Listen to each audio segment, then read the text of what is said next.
Welcome to Birken Forest Monastery's live stream. I'm Ajahn Sona. Feel free to submit questions in the question bar. We may not get to all of the questions today. We have people all over the world who watch the video live stream and submit questions. And we try to, a little bit about the selection process. So it's not just in order. One of the criteria is just whether we've answered the question before, and that depends on whether the person who selects the questions remembers that it's been asked before. Now, who's behind the camera and the microphones and all the gadgets back there is Meta. And she has been part of the video live stream since the beginning. So she will have heard a lot of these questions, but we have answered something like, 1,500, 1,800 questions. The original goal for this was to answer 500 questions. So I thought, look, if we could make some videos which would cover the basics of Theravada Buddhism or early Sutta Buddhism, the basic questions as a kind of education structure, and then we could do questions and answers, perhaps answering up to 500. It seemed like a huge amount of questions and answers. 500 questions. If I could answer 500 questions over a period of how many? We answer, say, 10 a week or something like that, so it'd be 50 weeks. Well, that's long in the past now, so we're well past 1,500 or 1,800 or something like that. But sometimes we get repetition, so she will select as best she can instantaneously a question that she thinks hasn't been asked too many times. And then sometimes just out of her own personal whim, she will just jump to a question. So it's not like we have a crew of 20 people behind the scenes here. It's just one person glancing over and trying to manage the microphones and cameras and lighting as well in the background and selecting a question. So that's how the questions get selected. So don't be too concerned if your question was passed over, and feel free to try again in the next week. The questions, for those who are not too sure about these questions, probably you're listening and everything, you don't even know how to submit a question. There is a little instruction down at underneath the video you're watching, a little bit about where to submit the question. And you can submit them about an hour ahead of the time. And the time that we go live is 9 a.m. Pacific time. And it will arrive on our website, is it? Meta? Is it on our website? It arrives? On the website? When they submit a question, where does it? It's on YouTube. Yeah, but before we open the channel, where does it arrive? Where do they submit it? Yeah, they can submit it. There's a form that they can submit it. We do heavily prioritize the chat, though. So for folks who put things in the chat, that's mostly where we draw from these days, because we get, there's 20 questions you won't answer from week to week, and they're all good. So, but you can submit the question ahead of time. Yes. Up to an hour ahead of time. Okay, so that's the basics. And so I guess we should start answering some questions now. Sure. Let's go with the question. Sure, yeah. So the first question we've got is from the live chat that's in, as Ajahn said, the question bar, the YouTube bar. So, and so many of you have already put questions in there. That's great. First question's coming from Abstract Mind. Conditioned volition can be replicated by asking a subject to pick any desired number, but a limited list of 1 to 10.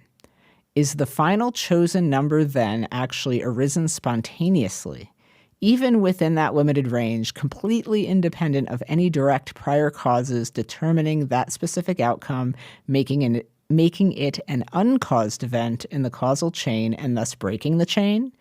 Because moment-to-moment causality must either be in an inviolable universal law or a falsifiable theory allowing for purely random, uncaused events to happen without a middle path in between. Yeah, so you're asking a famous philosophical question, which is still being puzzled over to today. Is there such a thing as free will, or is everything rigidly determined? And I have contemplated this quite a bit. Or is there a third option?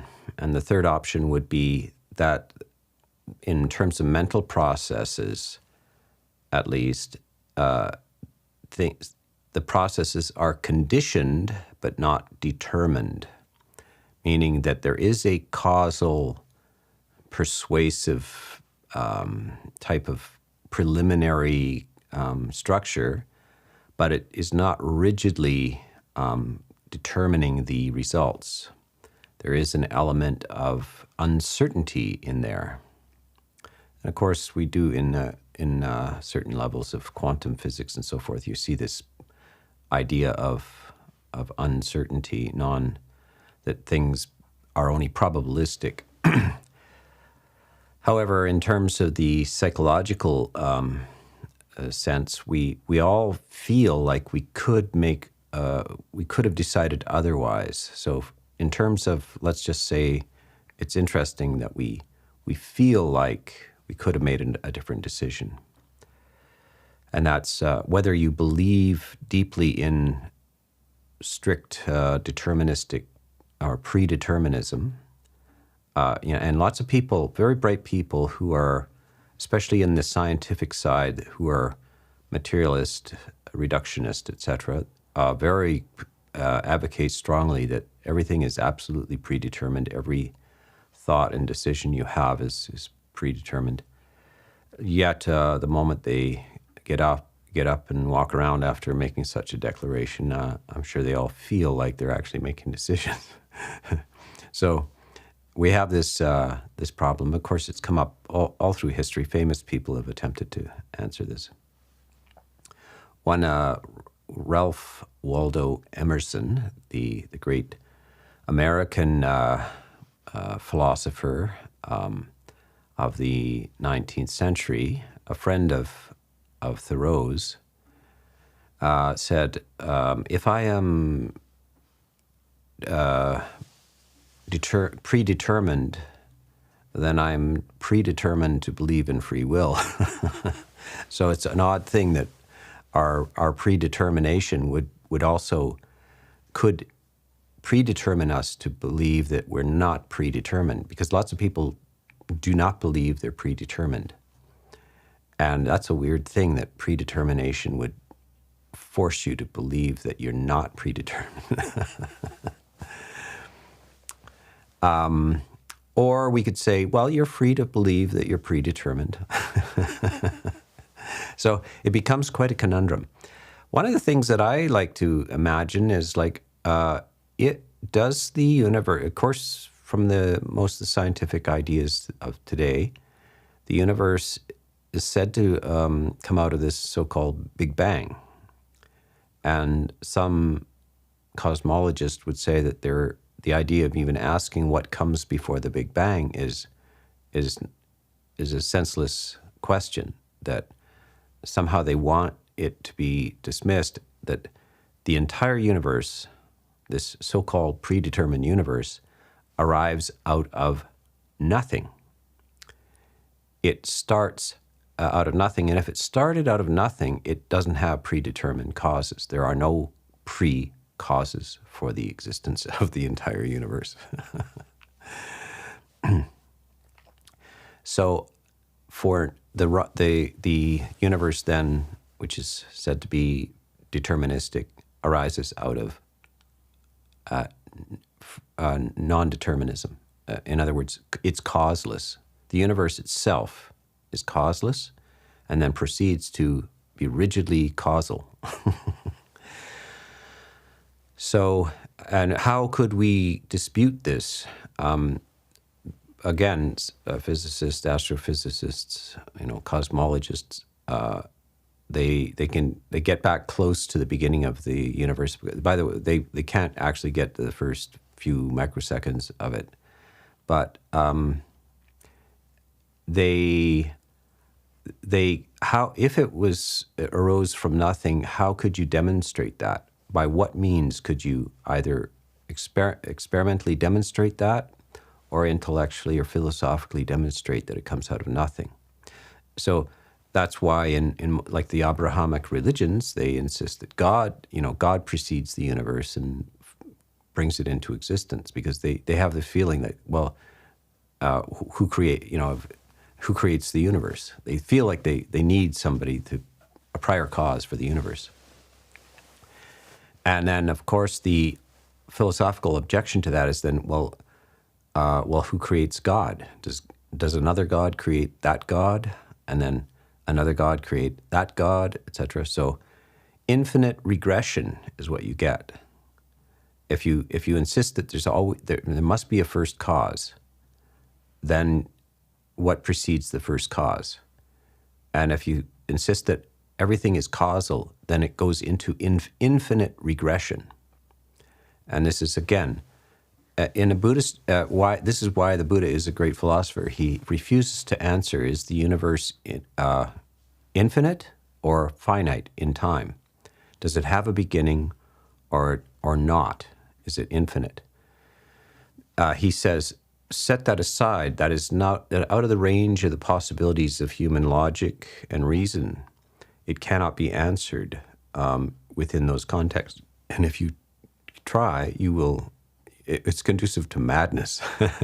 So he's one of the few religions in the world, or if you want to call it a philosophy in the world, which abstains from attempting to answer, is the universe infinite in its beginning in time or finite in time? And also, is it infinite in space or finite in space? It says that those questions are not answerable and should be set aside as not profitable to explore. What is profitable to explore is the nature of suffering. Now, if you can do something about it, you should. If you can't and you try, then you will find out. And it turns out that many, many people have attempted to put in the causes for the reduction of their own suffering, and they have succeeded with this. So in the end, what the Buddha is saying is, there is such a thing as effort. You can put causes into the system, and these causes can be chosen by you. If you're given the proper information, you will then, and you choose to employ these causes, it will alter the future. So that means that the Buddha is strongly suggesting that there is causality in the stream of thoughts, in the volitions, etc., but it's not rigid determination. So there were schools, philosophers at the time that said everything is rigidly predetermined and there's nothing you can do about it. Now, if you accepted that, you would accept it out of faith, because you can't actually demonstrate that. It's not falsifiable. So the Buddha said, well, I got nothing to lose by trying, do I? In other words, if I am strongly of the opinion that you can change reduce your suffering, and it's rigidly predetermined, then I am predetermined to believe that, to do that.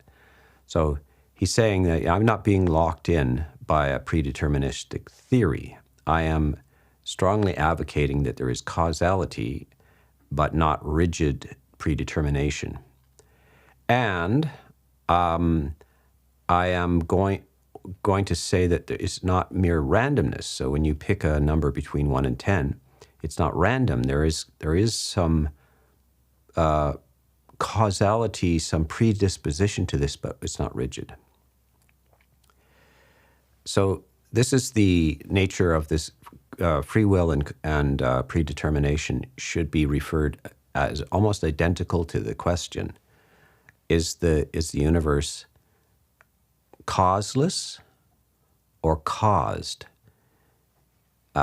If it's cause, if it requires a cause, then it goes into infinite regress. And if it's causeless, then there is no predetermination. So this is very similar to that question. The other philosophical answer to this is called Buridan's donkey. A donkey is tied up, and there is a carrot. The donkeys apparently like carrots. There's a carrot exactly 1 foot from either side of its head. It can see both carrots, and the carrots are identical. Which will the donkey reach for? The one on the right or the one on the left? If they're identical, or will it be paralyzed and not be able to reach for either because the choices are identical? So if there are 2 glasses of water in front of you that are exactly the same glass, exactly the same amount of water placed right in front of your hand, whatever prominent hand you have, which one will you reach for? If they're identical, and yet you make a choice and you don't reach for both, and you're not paralyzed, you reach for one. And it's quite easy to reach for one. It doesn't even bother you to reach. You're not perplexed. Say, oh my God, they're identical. Therefore, my conditioning paralyzes me. I can't reach, I can't make a choice. No, you easily reach out and make a choice. So this is one of the philosophical objections to this rigid predetermination. Yeah, it's good. So what we need is to know that the Buddha, and I've been on about this very strongly. So I've written a whole book called What Comes Before Mindfulness? And the title is What Comes Before Mindfulness is Right Effort. So this is the answer the Buddha gives to this. You can make effort, and therefore you should make effort. And the effort will change your future. Sensible efforts. It's not praying for things. It's not wish fulfillment. It's not magic. It's personal observation of your thought processes and realizing that you can change your mind, but you must make continuous and repetitive efforts to do this. And you will get results in line with what you have put into your thinking system, and you can change it. So this is more or less like learning to sail a boat. Now, many of you have not sailed a boat, but there's a few, when you're dealing with the wind, so the wind in this sense is the world, the situation you have around you in your life, the country you're born into, the culture you're born into, and so forth. You can sail in this. You're not just swept around in it. You're just not sitting on a log being swept around by the wind. You sail by adjusting the sails. You can move the sails one way or the other. And if you understand how the sails respond to the wind, you can sail even against the wind at a 45-degree angle. There's another thing. You can't just change the sails. There's another thing called the tiller. And the tiller helps direct the boat as well. And those are the primary 2 things that allow you to sail to get to where you want to go, even when the winds are not in your favor. But there's another element in the ocean, and that's called the current and the tide. And in a sailboat, we don't have a strong motor or anything like this. There are times you must read the tide chart and the currents, because even if the wind is blowing strongly at your back, if the tide or the current is strong, you will go backwards. So you must have an understanding of this. So this is what basically reconditioning yourself is to understand how to make choices, how to arrange your environment optimally, and also to realize that under certain conditions, you don't have the capacity to persist in that direction, and that it's time for merely to hunker down and wait. So this is, glad you asked the question.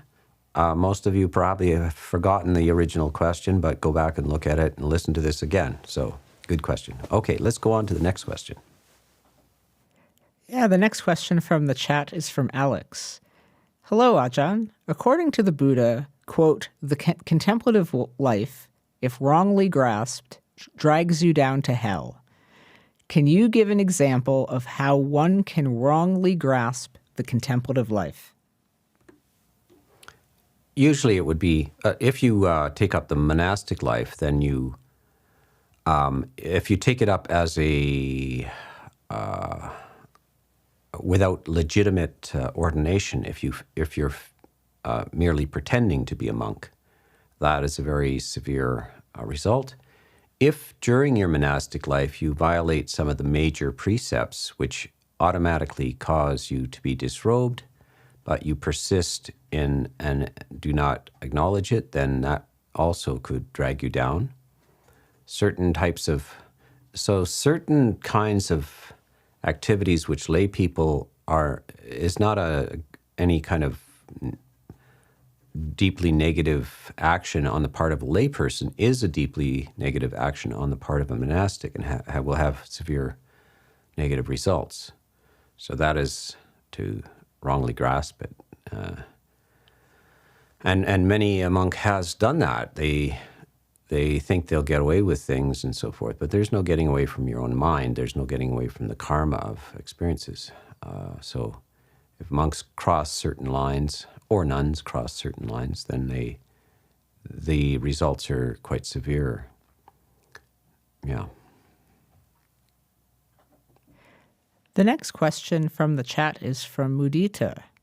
Delicate question. I know it's not new, hearing monks disrobe, and now also being in the news for sexual misconduct and money extortion from a monastery.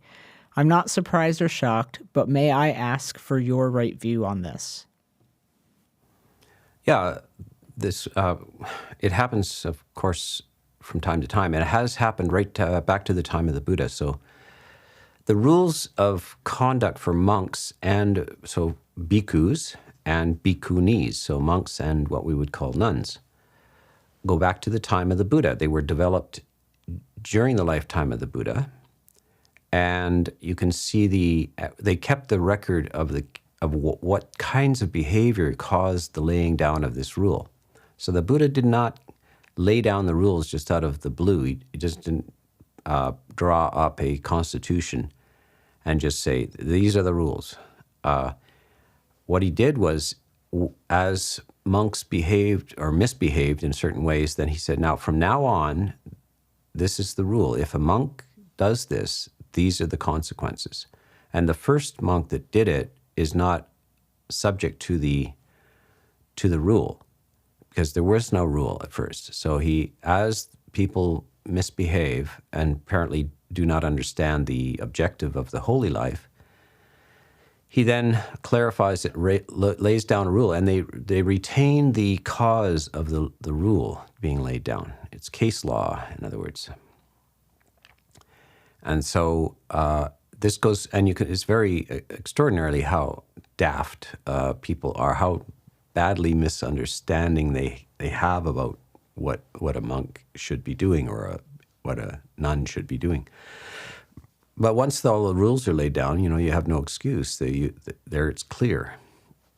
And so, and then various periods of history where things decline. The social society around you declines. We see this in general society as well. There's no models of good behavior in general. As morality declines in the society, it may decline in the Sangha as well, etc. So this kind of thing, or poor training, poor education of the monastics.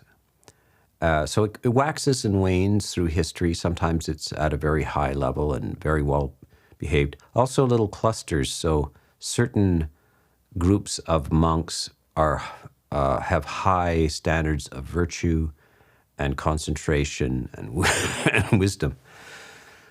And other little groups pool together. The foolish and the corrupt tend to hang out together, and they have bad example, and they're raised in a bad situation, so they have degenerate practices. So this waxes and wanes, and so when you see such things, there was a scandal in the Thai Sangha just, I don't know, the news broke a week ago or so, of some fairly high-ranking monks that had been corrupted. They had some sexual activity with a woman, and weirdly, it was the same woman that was going to various monasteries, and there was some element of seduction or blackmail or this and that. So this was news. But considering there's 250,000 monks in Thailand, you would expect that from time to time certain marginal elements would be found to be corrupt. As well as the disrobing business. In Thailand particularly, the temporary ordination is a kind of a cultural feature. The Buddha himself was not big on temporary ordination. That's not why you should be going into the robes with the predetermination to stay in there for 2 weeks or something like that. That's not the right intention. The Buddha is very clear that one enters with strong determination to remain in and throughout life until enlightenment. And the only reason for disrobing is that you simply can't stay inside the lines of the major disrobing offenses. And so it's better to disrobe than to violate the major offenses. Sexual misconduct, stealing, lying, and false claims to supernormal attainments. So this is, murder as well. Homicide, so killing a human, stealing, sexual misconduct, and false claims to superior enlightenment states. These are the boundaries which, a monk crosses any of those boundaries, they're disrobed instantly. Whether they admit it or not, they are no longer a monk. They're now an impersonator of a monk. And it has grave consequences, karmic consequences. So they'd be better off disrobing before doing that. But the basic idea is that you're entering with great determination. It's not a lifetime vow. The Buddha doesn't want somebody in the robes that doesn't want to be in the robes. So he says, if you choose, you can just by a declaration, you can leave the robes. And also you can come back and reordain if you want. But so it's a nice setup. In religious orders, so like the Catholic orders, where you are committed, you are making vows for life. The problem is that you find out that you're not suitable for that. Again, it's with marriage. For marriage, you're in the Christian tradition, you're to swear to remain in a state of blissful intoxication for the rest of your lives, loyal to each other and in marriage. And in Buddhism, there is no particular case like that. People in relationship should be there because they have affection for each other. So toxic, terrible relationships probably would be better off. They would be leaving, departing from each other. And so this is the kind of thing. So it's wise to say that people should not have lifetime vows, at the same time that they should enter with serious intention, aspirations. and not frivolous sort of little merit-making journeys for 2 weeks, Yeah, so from time to time, the government also has to step in and add legal sanctions against religious institutions. You see this in the Catholic scandals as well. The government steps in and prosecutes the offenders. They're not exempt because they're religious. Yeah. The next question from the chat is from Bodhi. My roommate is aggressive and hateful. He stopped talking to me and now he remains passive-aggressive. I have to share a common space with him while cooking, and because of the lease, moving out is hard. Being in the same space gives me anxiety, and I feel negative energy in my mind, even though I try not to have hatred in me. What can I do to minimize its negative impact over the next few months? Well, spend as little time as possible in the same room with them. And when you're not in the same room, don't bring them into your mind, because that's like, inviting them into the same room. So you don't bring them into mind, because it'll all be gone in a few months, as you say. And you'll look back and say, what was I concerned about? Secondly, you should regard them as kind of as if you are looking after a mental patient.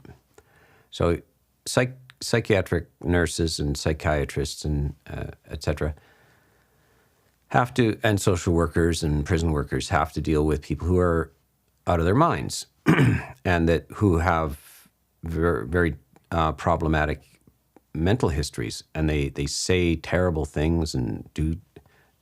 It's their problem, not yours. So you regard them with detachment. They're fabricating all kinds of delusions and offenses and so forth. What does that to do with you? So you imagine that you are the psychiatric nurse assigned to this patient, and you have to live with them, but you are there out of mere compassion, and that they're not expected to behave in a realistic way. They say things and think things that are not in line with reality. But what has that to do with you? Nothing to do with you. It's like even we get a dog that's being mistreated and so forth, and they're very angry and so forth. We understand they've been mistreated. So that person also is somewhere being mistreated or has the wrong social skills. And so and it really has nothing to do with us. So we're there because it's a place to live, and you have a lease, and it is not to be taken personally. It is merely that way. And so you choose to share the space as little as possible. To be in the kitchen is uncomfortable for you, so why should you put yourself in the way of discomfort, etc.? So you shape the situation to your advantage as much as possible, and then do a little mental exercise, reminding yourself again and again, this is simply their problem, and they're fabricating this. What has it got to do with me? Nothing. The next question from the chat is from Cedar Elm. Dear Ajahn, how do I use anicca, duka, anata in my everyday life when the ego does not get what it wants and anger arises? Well, you use anicca, duka, anatta. So anicca is impermanence, dukkha is unsatisfactoriness, and anatta is non-self, or no self, depending on how you want to frame it. So this is something you contemplate. It's kind of a preoccupation all the time. Anytime you feel frustration, sadness, disappointment, any of the five hindrances are some sort of desire, some sort of aversion. So desire is when you want the universe to bring you something. And when the aversion is when you want the universe to take something away. And then there's sloth and torpor, like, you're tired, depressed, heavy, and that's very unsatisfactory. And then there's agitation. You can't settle down. You're jumpy, nervous, can't sleep, etc. Agitation. And then finally, unresolved doubt, problematic doubt. You can't decide what to do, which situation to go in, how to handle something. These are the 5 hindrances. So that is your field for reflecting on the truth of impermanence and unsatisfactoriness and non-self. Basically, the first 2 are the easy ones. The first 2, anicca and dukkha, impermanence and unsatisfactoriness, are the most accessible. It's very easy to see that everything just vanishes, and your whole life vanishes. Everybody around you's life vanishes. All of the people on the planet. There's 8 billion people on the planet. Basically, all of them will be dead within the next 100 years. So that's the facts. And then the unsatisfactoriness is that if you don't like that, if you want to argue with the universe, you want it to tell it, you want to tell it to that it should be different, then you're going to suffer from. That's your problem. The universe is that way. It's not. Nobody approves. We don't. As a Buddhist, we don't approve of the universe, but we realize it doesn't matter whether we approve or disapprove. It just does what it does, and there's only one sane attitude, is to allow it to be what it is without you lecturing or arguing with it. It's like arguing with a mountain, or arguing with the stars. Just like, why bother? All you do is distress yourself. So you stop this. This is how you contemplate. That's anicca, dukkha, anatta in ordinary life. The next question from the chat is from Mr. H. from Bristol, United Kingdom. Dear Ajahn, is excitement a skillful emotion to maintain or cultivate? It can be, but depends on the object, which is the causes the excitement. So if it's the normal kinds of things, the worldly types of excitement,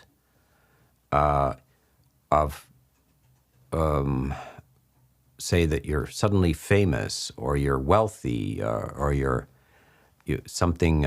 have good health or good fortune, you win the lottery, that kind of thing. That's not a good reason to be excited about, because if it went the opposite way, you would be deeply disappointed. So this is what's called the 8 worldly winds of good fortune and bad fortune, fame and obscurity, good health, bad health, etc. So good reputation and blameworthy. So some people are famous one day and admired, and then the next day they're vilified. So and people fear different aspects of that. Some people are all right with losing all their money, but not their reputation. This kind of stuff. And some other people, they don't care if they lose their reputation. They just want the money. So they'll rob a bank. They don't care what people think. They just want the money.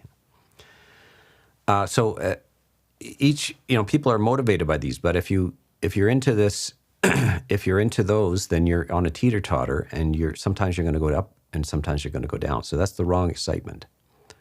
But if you will find joy and some sort of excitement by being free from that teeter-totter, going to the center of the teeter-totter, where neither good reputation or bad reputation, fame or obscurity, good fortune, bad fortune, good health, bad health, it is not moving you, then you're in a state of continuous freedom, and that is intrinsically rewarding, interesting, and we could say exciting.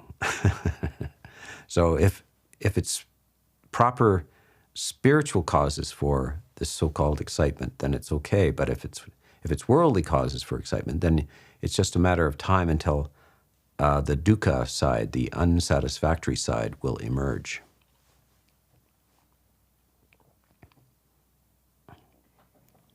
The next question from the chat is from Prasanna from the United Kingdom. When you have renounced sensory pleasures, but only pursue your spiritual practice mainly, why are you not filled with peace and bliss and instead feel low?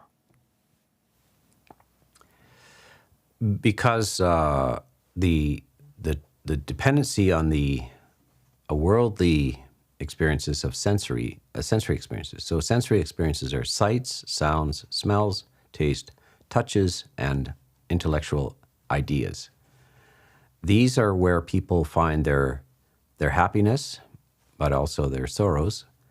And this is what the normal human mind is engaged in, and that's what they're continuously seeking. It's a very unsatisfactory world to live in, where the next sight, the next sound, you're looking for the next sight or sound or smell or taste or touch, and you're swinging through the jungle of these things, letting go of one branch and grabbing to the next. It's a perpetual, this is called the monkey mind. This is a monkey swinging through the forest looking for fruit of sights, sounds, smells, tastes, touches, and ideas. So you say, when you let go of that, why don't you get bliss? Well, because you haven't really let go of it. You haven't become comfortable with you're still in the withdrawal stages. In other words, the spiritual goal is to withdraw from dependency on these sensory experiences of sights, sounds, smells, taste, touches, and ideas. But that's easier said than done. And what you're experiencing is just withdrawal symptoms. And that's the desert sometimes, when you're not having sensory experiences, but you don't have the spiritual replacement yet. It's a dry experience, and that's sensory deprivation. And most people fear sensory deprivation. They don't want to be in an empty room alone. They want anything but that. But the spiritual person goes and sits in the empty room alone, and they're going through withdrawals, but they will persist until they come out the other side, until they're actually at ease and in a sense in bliss, without the sensory dependencies. The mind has withdrawn from the external sensory experiences. This is samadhi. Yeah. The next question from the chat is from Rachel. Hello, Ajahn. I was at Satisaraniya Hermitage this weekend, and the ayahs said they were planting trees, but they're not allowed to dig. Why is this? Well, this is a rule for both monks and nuns. You're not to dig the earth. There are living beings in the earth and so forth. So it gives a bad, and we're not actually supposed to raise our own food or anything like that. So gardening can be done, and landscaping and flowers and even vegetables, but it's not our livelihood. So monastics are to depend on the lay people for their food. So we can't just withdraw and raise our own garden and just eat from our garden, be independent. The Buddha didn't want monks and nuns to be independent. They wanted to be dependent on the society around them for their basics, their food, their shelter, their clothing, their medicine, and to remain dependent. So if it was okay to be independent, we would, and so you'll see this in Catholic monasticism where they become independent. They do raise everything themselves. They do have a livelihood, and they don't need any contact with the exterior society, really. But the Buddha wants to continuously have interaction between the monastics and the lay community, and that has to happen at least once a day with offerings of food and so forth. So that there is benefit for both monastics and for lay people. So that's why he lays this rule down for not digging the earth.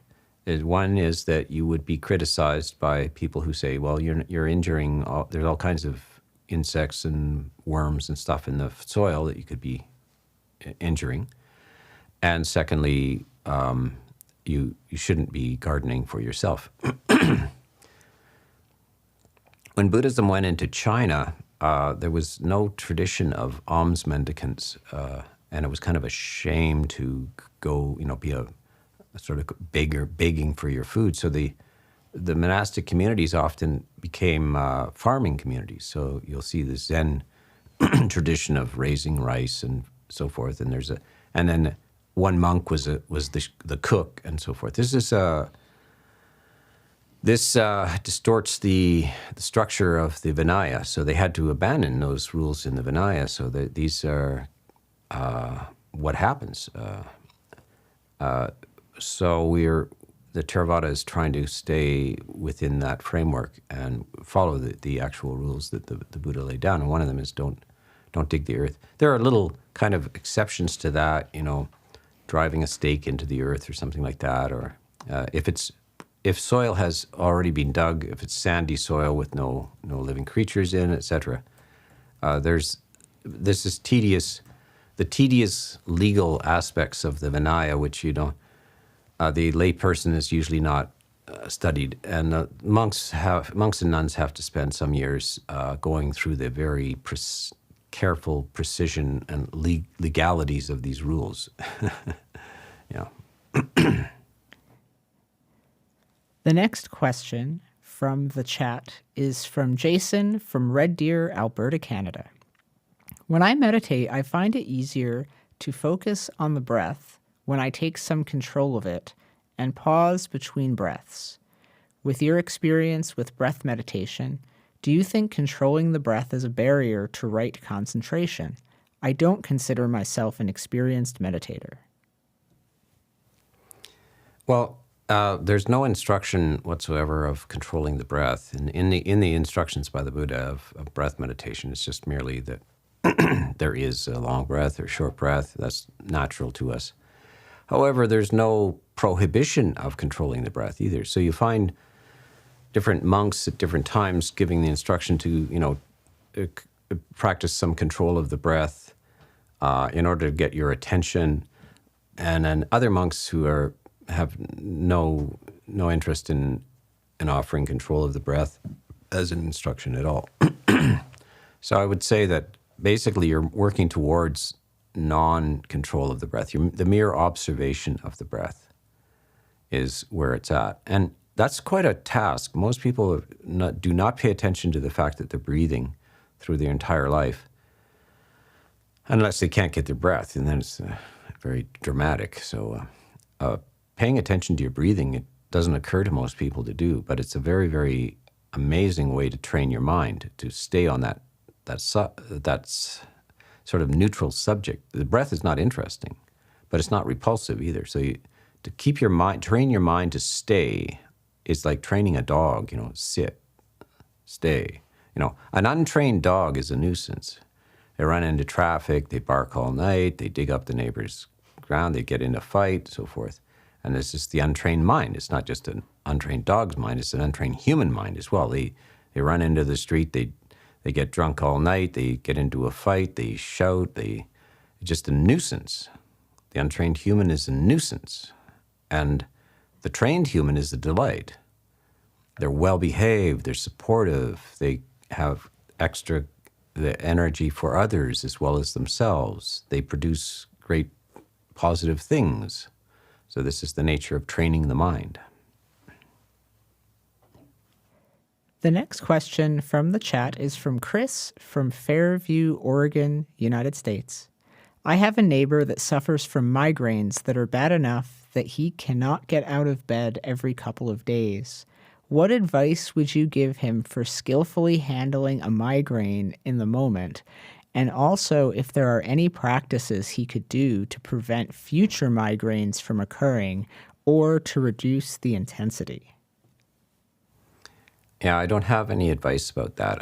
I've known lots of people with migraines and so forth. There is no magic meditation thing that you can do. It's a medical issue and or a psychological issue. And the medical society has long been aware of this, and they have whatever possible medicines that can be had are known by the medical community. And so I'm sure that person, that man, the neighbor, has explored the medical possibilities. And if they can't come up with something, then I certainly don't know. Psychologically, yes, sometimes migraines occur because of trauma. So then he should explore some psychologists who can assist with the undoing of the trauma. Aside from that, I can't tell you some trick that will, alleviate these migraine headaches, except if they have psychological roots, then yes, meditation and so forth sometimes can alter that. But a psychologist should be able to direct the person to help with those kind of things, yeah. The next question from the chat is from The Raf from Boston, Massachusetts, United States. Dear Ajahn, I am new to Buddhism. I often find myself overwhelmed with vast amounts of conflicting information, and I am uncertain how to develop my practice. What are some initial steps I should take? Well, yeah, it's very confusing because it's a huge body of literature. So it's the largest body of literature in the world in terms of religious structures, maybe just period, What happens is Buddhism broke out into different schools, and the primary split is between the Theravada and the Mahayana. As Buddhism went to the north, came out of India and to the north, new schools of attitudes were developed, and they developed new, what are called sutras, attributing various extremely long and convoluted sutras to the Buddha, but the Buddha, historically or literally, the Buddha was long gone, and so these are the product of monks, the kind of pious fabrications of monks, attributing these lengthy sutras to the Buddha, and I presume that they thought that the Buddha would have agreed with what they were saying, so they put it in as if it came out of the mouth of the Buddha. So it becomes a huge, voluminous collection. Almost, it's beyond the ordinary person to read through this stuff. The Theravada is more limited and closer to the time of the Buddha. The attribution of the suttas almost all of them are attributed to the historical Buddha, and there's good reason to believe that, that it could indeed have been delivered by the historical Buddha, and they have a different texture to them. First of all, they're in the Pali language, and they're called sutta, S-U-T-T-A, and the ones in the Sanskrit language of the Mahayana schools are called sutras, S-U-T-R-A. So that's the first thing you should know, is that don't read randomly thinking that this is all Buddhism. These are variants of Buddhism. It's different as the Catholic Church to the Mormon, the Book of Mormon. These in Christianity, we get it. There are sects of Christianity that are wildly different, have very dubious relationships with the New Testament and so forth. There are sects and cults and divisions, and some of them are very, very different.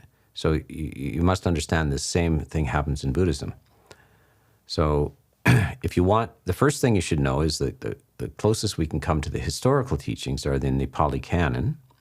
And so that I go through, if you want some clarification on this, watch the videos in my channel. I have 375 videos, including these questions and answers, 1,800 questions and answers. And I start with the shorter videos, so it's an introduction. So I talk about the Four Noble Truths and the Eightfold Path, and I go through each of the factors of the Eightfold Path, and I spend about 10 minutes on each, so that a person just coming to this can get some clarification and a basic idea. This is the way the education system works too. You don't just plunge in randomly. You start with a general introduction, clear understanding. You sort things into historical chapters. You see what different schools say about each other, etc. You don't just plunge in there assuming that everything that starting with the letter B, is from the Buddha. So, and you don't just read from A to Z in the collections. You try to get an overview, a historical overview, a sense of what happened, etc. And this is the aim of this channel as well, to do that. So watch Ajahn Sona's YouTube channel and go through it systematically from the short ones to the longer ones. Okay, we will call it a day, and we will be back next week, but that will be the last live stream of the summer. And we will then return in the fall, but stay tuned to the channel to see if things get posted in the meantime. But the live stream will be, the next week's live stream will be the last for the summer. Yeah.